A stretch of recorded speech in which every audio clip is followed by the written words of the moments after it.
एक गज़ल दोस्ती के नाम। वो हंसना और हंसाना, वो हंसना और हंसाना, वो रोना और रुलाना, वो करना ढेर सारी बातें, वो करना ढेर सारी बातें, वो रूठना और मनाना, वो एक दूसरे की चीज़ छीन कर खाना, वो एक दूसरे की चीज़ छीन कर खाना, पानी पी के जो बच जाए वो दोस्त पे गिराना, वो मुश्किल में साथ निभाना, वो मुश्किल में साथ निभाना, वो परेशानी में हौसला बढ़ाना,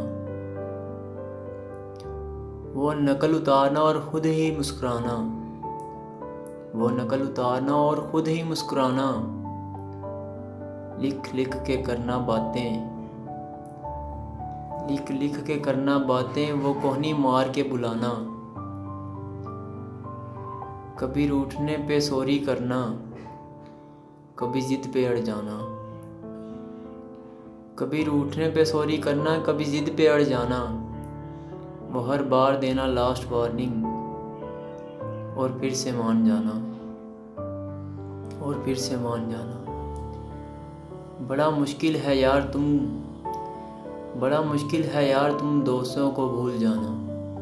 बड़ा मुश्किल है यार तुम दोस्तों को भूल जाना।